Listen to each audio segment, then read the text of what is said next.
সৌম্য সরকার তার সঙ্গে আনিসুল ইসলাম ইমনের ডানাতে বাহাতে কম্বিনেশন উদ্বোধনী জুটিতে একই সাথে এবারে পায়ের গোড়ায় বল স্লটে পেয়েছেন নিজের ট্রেডমার্ক শট দুর্দান্ত ফ্লেক জাস্ট ওয়ান বাউন্স 4টা রান কিন্তু এসে গেল এবং তৃতীয় 4 অফ দ্য মার্কে এই বাউন্ডারির সুবাদে সৌম্য সরকার ফাইনাল ম্যাচ লাস্ট বলটা দেখুন স্টাম্পের উপরে পাওয়ারফুল ব্যাট সুইংটা ছিল খুব সহজেই থাকে স্মরণ করে স্টেডিয়াম নাম এবারে আউটার রেঞ্জ জাস্ট একটা সুইং ছিল অ্যাওয়ে পজিশনে ছিল থার্ড ম্যানের ফিল্ডার জাস্ট ওয়ান বাউন্স 4টা রান থার্ড ম্যান অঞ্চল দিয়ে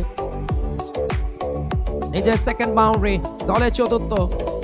সৌম্য সরকার খুব যে স্বাচ্ছন্দ্যে শটটা খেলেছেন তা কিন্তু বলা যাচ্ছে না আউটসাইড এজ হয় দেখুন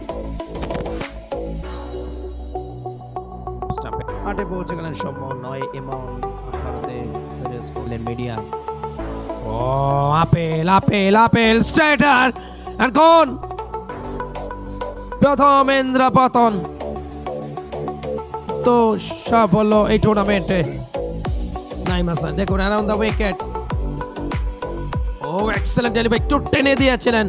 অ্যাক্রস দ্য লাইনে ফ্লিক করতে গেলেন এবং বলটা ছিল middle leg good decision umpire Masudur Rahman Mukul pitching in line hitting stump LBW ফাঁদে পড়লেন 9 রান করে চলে মারে সৌম্য সরকারের বিদায় 23 এক উইকেটে দক্ষিণাঞ্চল